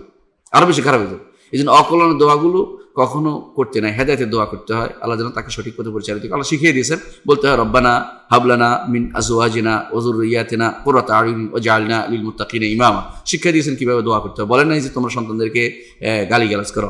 এটা হচ্ছে আসলে আল্লাহ দেয়া শিক্ষা। রাসূলুল্লাহ সাল্লাল্লাহু আলাইহি ওয়াসাল্লাম তাই শিক্ষা দিয়েছেন। কখনো তিনি কাউকে লানত করেছেন, শুধু কাফের ছাড়া, যারা কাফের তাদের ছাড়া, যাদের আল্লাহ যারা সরাসরি আল্লাহ তাআলা রাসূলের বিরুদ্ধে নেমেছে, তাদের ছাড়া কাউকে তিনি লানত করতেন না। অনুরূপভাবে আমরাও এভাবে কাউকে লানত না করি। বিশেষ করে ঈমানদার হলে কোনোভাবেই তাকে লানত করা যাবে না। আর আল্লাহর সৃষ্টি কোনো কিছুকে লানত করা যাবে না। আল্লাহর সৃষ্টি কোনো কিছুকে, অর্থাৎ যেগুলো নয়, বিবেকবান জিনিস নয়, সেগুলোকে লানত করা যাবে না। ধরুন আপনি বাঘের লানত করলেন, কি জন্য বাঘের লানত করলেন? বাঘের কাজ বাঘে করতেছে, আপনি বাঘের কাছে যাচ্ছেন কেন? ওখানে যে আপনি বাঘের সামনে পড়লে তো আপনি খেয়ে ফেলবেন, লানত করা কি দরকার? সেটা তার খাবার, সে আল্লাহ তাআলা তার জন্য এটা এভাবে নির্ধারণ করেছে। তো একটা সাপের লানত করলেন, কি জন্য আপনি সাপের কাছে যাচ্ছেন কেন? সেটা তার কাজই হচ্ছে এই কাজটা করা, সেটা করছে নিজেকে বাঁচানোর জন্য। সে সাধারণত আক্রমণ করে, সে ঘুরে ফিরে কাউকে মারার জন্য দৌড়ে বেড়ায় না। এটা হচ্ছে আমাদের ধারণা। এই জন্য তো আমরা বুঝতে পারলাম যে এই বাতাসকে গালি দেওয়া নিষেধ। তেমনিভাবে আল্লাহর কোনো সৃষ্টি যেটা সরাসরি আক্রমণাত্মক নয়, তাকে বা যেমন কাফের ছাড়া অন্যগুলিকে, বিবেকহীন কোনো কিছুকে বা আল্লাহ তাআলা যাদেরকে আমাদের জন্য বিধিবিধান দিয়ে বাধ্য করেন না, তাকলিফ করেন না, মুকাল্লাফ বানান নাই, তাদেরকে গালিগালাজ করা নিষিদ্ধ, গালিগালাজ করা যায় না। অনুরূপভাবে দেখেন রাসূলুল্লাহ সাল্লাল্লাহু আলাইহি ওয়াসাল্লাম গালিগালাজ বিষয়টা এতই বেশি মারাত্মক যে রাসূলুল্লাহ সাল্লাল্লাহু আলাইহি ওয়াসাল্লাম তিনি গালিগালাজ থেকে নিষেধ তো করছেনই, গালিগালাজ থেকে কখনো গালিগালাজের উপকার হয় না সেটাও বলে দিয়েছেন। সুতরাং গালিগালাজ দ্বারা আমাদের কোনো উপকার নাই, এই জন্য বাতাসকেও আমরা গালি না দেই। দ্বিতীয় জিনিস হচ্ছে যে ইরশাদ বলছেন আস্তানি, দ্বিতীয় হচ্ছে আল ইরশাদ ইলাল কালামিন নাফ ইযা রাআল ইনসান মা ইয়াকরা। একজন মানুষ যখন খারাপ কিছু দেখে সে কি বলবে এটা সেখানে বলে দেওয়া হচ্ছে। তো একজন মানুষ খারাপ যে কোনো জিনিসে সৃষ্টির কোনো কিছু খারাপ দেখলে, যে কোনো সৃষ্টি কোনো কিছু খারাপ কিছু দেখলে সে যেন কি বলবে সেটা বলবে, আল্লাহ আমি এর ভালোটা চাই, খারাপটা থেকে মুক্তি চাই। তো এই ভালোটা চাই, খারাপটা থেকে মুক্তি চাই, এইটা যেন সে খেয়াল রাখে, অর্থাৎ যেন সে ভালোটা চায়, ভালো থাকতে পারে। কোনো একটা জিনিস সৃষ্টির কোনোটাই আল্লাহ তাআলার সৃষ্টির কোনোটাই পুরোপুরি খারাপের মধ্যে নেই। আপনার ধারণা ভুল হতে পারে যে সৃষ্টি কখনো খারাপের মধ্যে থাকতে পারে না, সৃষ্টির মধ্যে পুরোপুরি খারাপ হতে পারে না। পুরোপুরি খারাপ কি? পুরোপুরি খারাপ আল্লাহ সৃষ্টি করছেন দুনিয়াতে, পুরোপুরি খারাপ বলে বানিয়ে দিয়েছেন কাকে? শয়তানকে সব বলেছেন। কিন্তু ইমানদার মানুষ কখনো পুরোপুরি খারাপ না, কখনো ইমান আনলে ভালো, আর খারাপ কাজ করলে খারাপ। তো আখিরাতে পুরো খারাপ আছে, পুরো ভালো আছে। পুরো ভালো হচ্ছে জান্নাত, পুরো খারাপ হচ্ছে জাহান্নাম। দুনিয়াতে সবই আপেক্ষিক, অবস্থা অনুসারে ভালো, অবস্থা অনুসারে খারাপ। আপনি কোনটা কিভাবে ব্যবহার করছেন সেটার উপর নির্ভর করবে। সেই জন্য আপনি যখন আপনার অপছন্দ হলে আপনি বলবেন যে আল্লাহ ভালোটা চাই, খারাপটা থেকে আমি মুক্তি চাই। এইটার ভালো, এটা জানিয়ে আসছে এটার ভালো, এটা যা নির্দেশ দিয়েছে এটার ভালো, আমি সবটা চাই। এটার খারাপ, এটা জানিয়ে আসছে এটার খারাপ, এবং এটা যা নির্দেশ দিয়ে খারাপ করার জন্য নির্দেশ দিয়েছেন সেটার খারাপ, সবটি থেকে আমি আশ্রয় চাই। এইভাবে আমরা আশ্রয় চাইবো আল্লাহর কাছে। তৃতীয় যে শিক্ষা এখানে পাই সেটা হচ্ছে আল ইরশাদ ইলা আন্নাহা মা'মুরা। এটা গুরুত্বপূর্ণ দিকে নির্দেশ দিচ্ছেন যে আমাদের সবসময় মাথায় রাখতে হবে আল্লাহর নির্দেশে সেটা পরিচালনা করে। আল্লাহর নির্দেশে পরিচালিত হয়, বাতাস আল্লাহর নির্দেশে পরিচালিত হয়, সূর্য আল্লাহর নির্দেশে পরিচালিত হচ্ছে, চাঁদ আল্লাহর নির্দেশে পরিচালিত হচ্ছে। তেমনিভাবে আল্লাহর এই সমস্ত সৃষ্টি সম্পূর্ণ যাদেরকে আল্লাহ মুকাল্লাফ বানান নেই, ইবাদতের জন্য তৈরি করেন নেই, তারা দাসত্ব করে যাচ্ছে, মেনে যাচ্ছে, রুবুবিয়তের নির্দেশনা অনুসারে তারা মেনে যাচ্ছে। আপনি যদি গালিগালাজ করেন, আপনি আল্লাহ তার রুবুবিয়তের বিরুদ্ধে গেলেন। তারা নির্দেশ পরিচালনা করছে। এই জন্য যখন বাতাস আসে অথবা বৃষ্টি আসে, অনেকে যেভাবে গালিগালাজ করে সেটা হচ্ছে আল্লাহর নির্দেশের বিরুদ্ধে লেগে যাওয়া। এই জন্য এটা করা যাবে না। আপনাকে জানতে হবে যে এটা আল্লাহ তাআলা সেটা পরিচালনা করতেছেন, আল্লাহ তাআলা তিনি সেটাকে নির্দেশ দিয়েছেন, এই জন্য সেটা চলছে। এই দিকে আমাদের দৃষ্টি দিতে হবে। চতুর্থ শিক্ষা হচ্ছে আন্নাহা কাদ তু'মারু বিখাইরিন ওয়া কাদ তু'মারু বিশাররিন। হ্যাঁ, এদিকে আমাদের খেয়াল রাখতে হবে যে কখনো কখনো এগুলো খারাপের নির্দেশনা, খারাপের দিকে আল্লাহ তাআলা খারাপ নির্দেশনা দেওয়া হয়েছে তাকে, কখনো ভালোর দিকে নির্দেশনা দিয়েছেন। অর্থাৎ খারাপ করার জন্য নির্দেশনা দেওয়া হয়েছে অথবা ভালো করার জন্য নির্দেশনা দিয়েছেন। হ্যাঁ, তো ভালো করার জন্য নির্দেশনা দিয়েছেন, সেই জন্য সে ভালো করবে। আর খারাপের জন্য নির্দেশনা যদি দেওয়া হয় সেটা অনুসারে সেটা পরিচালিত হবে। আল্লাহ তাআলার বাহিনী হিসেবে সেটা শত্রুদের উপর পরিচালিত হবে। অনুরূপভাবে যারা আল্লাহ তাআলা ঈমানদারদের পরীক্ষা করার জন্য কখনো কখনো তাকে আল্লাহ তো বলে দিয়েছেন ওয়ালা নাবলুয়ান্নাকুম বিশাইইম মিনাল খাউফি ওয়াল জু'i ওয়া নাকসিম মিনাল আমওয়ালি ওয়াল আনফুসি ওয়াত তামারাত ওয়া বাশশিরিস সাবিরিন। আল্লাহ তাআলা পরীক্ষা করবেন, পরীক্ষার সামগ্রী হিসেবে আল্লাহ তাআলা বাতাসকে প্রেরণ করেন। বাতাসের মাধ্যমে যা প্রেরণ করেন তাও পরীক্ষার সামগ্রী। ঈমানদাররা সবর করে, তারা আল্লাযিনা ইযা আসাবাতহুম মুসিবাতুন ক্বালু ইন্না লিল্লাহি ওয়া ইন্না ইলাইহি রাজিউন। এর বিপরীতে আল্লাহ তাআলা কখনো কখনো বাতাসকে দেন কাফেরদের বিরুদ্ধে শাস্তি হিসেবে, যারা অন্যায় করে তাদের শাস্তি হিসেবে দেন। তো কখনো শাস্তি হিসেবে, কখনো পরীক্ষা হিসেবে আল্লাহ তাআলা ঈমানদারদের উপরে, কাফেরদের উপরে শাস্তি হিসেবে আর ঈমানদারদের পরীক্ষা হিসেবে দিয়ে থাকেন। অথবা ঈমানদারদের মধ্যে যারা গুনাহগার তাদের গুনাহ কমানোর জন্য। কারণ ঈমানদার যে কোনো জিনিস ব্যথা পায়, কষ্ট পায়, আঘাত পায়, সুইয়ের আঘাত ঢুকে অথবা সে বাতাসে কষ্ট পাচ্ছে খুব বেশি, এই সবই কিন্তু তার গুনাহকে ক্ষমা করে। এই জন্য অনেক সময় দেখবেন যারা হজ করতে যায়, এটা কিন্তু অনেকটা দৃশ্যনীয়, লক্ষণীয় বেশি। এটা হচ্ছে দেখবেন যে নিয়ম হচ্ছে মুজদালিফার রাতিতে খোলা, বেশিরভাগ সময় আমরা খোলা, এখানে কোনো তাবু নেই যে খোলা আকাশের নিচে থাকি। বাতাস এত বেশি বাতাস হয়, অনেকে বলে এত বাতাস কোথায় যাবো, কোথায় জায়গারও জায়গা নেই, কারো কোনো তাবু তো নাই যে ভিতরে যাবে, কোথাও কোনো কিছুই পাওয়া যাচ্ছে না। তখন এই বাতাসটা তখন তার জন্য কি হয়, আল্লাহর পক্ষ থেকে গুনাহ হরণকারী হয়। কারণ সেটা তো আল্লাহর পক্ষ থেকে প্রবাহিত হচ্ছে এবং তাকে কষ্ট দিচ্ছে। এই কষ্টের কারণে সবর করলে আল্লাহ তাআলার পক্ষ থেকে তার জন্য রয়েছে ভালো কিছু, কারণ সেটা তার কল্যাণ করে নিবে। তাহলে আমরা বুঝতে পারছি আল্লাহ তাআলার কোনো কর্ম হিকমত থেকে খালি নয়। এই জন্য মোট কথা এটাই বলতে চাচ্ছি, ঈমানদার কখনো বা বান্দা, যে কোনো মানুষ, বান্দাদের উচিত নয় আল্লাহ তাআলার ফয়সালা এবং আল্লাহর তাকদীরের উপর, আল্লাহ তাআলার ফয়সালা, আল্লাহর নির্দেশনা, আল্লাহ নির্ধারণের উপরে কোনো ফোড়ন কাটা, আপত্তি তোলা, এতরাজ করা, কেন এটা করলো, এটার করা উচিত নয়, জায়েজ নয়। সাথে সাথে আরও জায়েজ নয় অতিরিক্তভাবে তাই গালিগালাজ করা জায়েজ নয়। অনেক সময় বৃষ্টি বেশি হইতে লাগলে অনেক গালিগালা শুরু করে দেয় যে এই মার্গিয়ার লাগছে, ওই লাগছে, সেই লাগছে, হ্যাঁ অমুকের এই সমস্যা। আবার কেউ কেউ তো নাউজুবিল্লাহ বলে যে অমুকের বিয়ের, অমুকের হিন্দুদের ওইটা লাগছে বলে এটা হচ্ছে। এই জাতীয় করাটা জায়েজ নেই, কারণ আপনি কার কি হচ্ছে না, ওরা এগুলি বর্ষাকে ওরা ইবাদত করে, এই জন্য তারা বর্ষাকে তারা পছন্দ করে। বর্ষার জন্য তাদের বর্ষার নিয়ম, আল্লাহ তাআলার নিয়ম আছে, এই সময়টা দেন, সেই সময়টা হয়, তো নিয়ম অনুসারে চলতেছে। তারা এই সময়টাকে বেছে নিয়েছে তাদের শিরকে ইবাদতের জন্য। তো সেটা তাদের উপর দোষ না দিয়ে আপনি কখনো কখনো ওদের উপর দোষ দিচ্ছেন, এরা করার কারণে হয়েছে, কথাটা এরকম না। কারণ এই জিনিসটা তো আল্লাহর পক্ষ থেকে নির্ধারিত, আপনি ওইটাকে ওদিকে নির্ধারণ করছেন কেন? আপনি যেটা কারণ নয় এটা কারণ নির্ধারণ করতে, তো শিরকে আসগর, ছোট শিরক, এটাও করতে পারেন না। এই জন্য ইমানদার কখনো বলছে যেটাকে আল্লাহর তাকদিরের উপরে, ফয়সালার উপরে কোনো আপত্তি করবে না। ইমানদার আল্লাহ তাআলার কোনো কিছুকে সৃষ্ট কোনো কিছু গালি দিবে না, এবং আল্লাহ তাআলা ইমানদার আল্লাহ তাআলার যে সমস্ত প্রাকৃতিক যে সমস্ত নির্দেশনা আছে এগুলিকে যথাযথ মেনে নিতে হবে, যা আল্লাহ নির্দেশ এটা। তবে এটা দাঁড়াচ্ছে তার এটা খুশি হওয়া বাধ্যতামূলক না। হ্যাঁ, এটা দ্বারা সব সে পাবে না। যদি সে তওবা করে সব পাবে, যে যদি সে সবর করে তখন সব পাবে। এর আগ পর্যন্ত আল্লাহ এইটা আকাশে মেঘ উঠছে এই জন্য সে সব পাবে না, কিন্তু সব পাবে যখন সে আল্লাহর নির্দেশকে, আল্লাহর এইটাকে মেনে নিচ্ছে যে মেঘ আসছে আলহামদুলিল্লাহ আল্লাহ যা দিচ্ছে সে ভালোর জন্য, তখন সে সব পাবে। তো আল্লাহ তাআলার যে সমস্ত প্রাকৃতিক যেসব নির্দেশনা আছে এগুলোকে যদি কোনো কেউ শারঈ নির্দেশনা অনুসারে মেনে চলে তার কিন্তু সব হয়। তাহলে আল্লাহ তাআলার এই প্রাকৃতিক নির্দেশনা, সমস্ত প্রাকৃতিক নির্দেশনাকে আমরা সবের একটা এলিমেন্টসে পরিণত করতে পারি যদি কোনো আমরা সেটাকে সবর দিয়ে, ঈমান দিয়ে এবং আত্মসমর্পণ দিয়ে আল্লাহ তাআলার ফয়সালার সন্তুষ্টি প্রকাশ করে যদি আমরা নিতে পারি, তাহলে আমাদের সেটা হবে ইবাদতের অন্তর্ভুক্ত, এবং সেটা হয়ে যাবে খুশির খবর। আর যদি এটা না করি, ইবাদত না করি, গালিগালাজ করি, দোয়া না করি, যেটা দোয়া শিক্ষা দিয়েছে, তাহলে আমরা হয়ে যাব হতভাগা সম্প্রদায়। তো এই জন্য কারণ হচ্ছে এই যে আসলে মূলত এই সৃষ্টিগুলোর কোনো দোষ নেই, এই যে আল্লাহ যেভাবে চালা সেগুলো চলতেছে। তো আল্লাহর আপনি যখন বিরোধিতা করবেন তখন হচ্ছে আল্লাহর নির্দেশনা বিরোধিতা শুরু করে দিলেন, এটা কিন্তু এই জন্য করা যায় না। হ্যাঁ, তো করা যাবে কি, নির্দেশনাগুলো যেগুলি ক্ষতিকর আপনি সেগুলো বাঁচার চেষ্টা করবেন, এটা কিন্তু সত্য।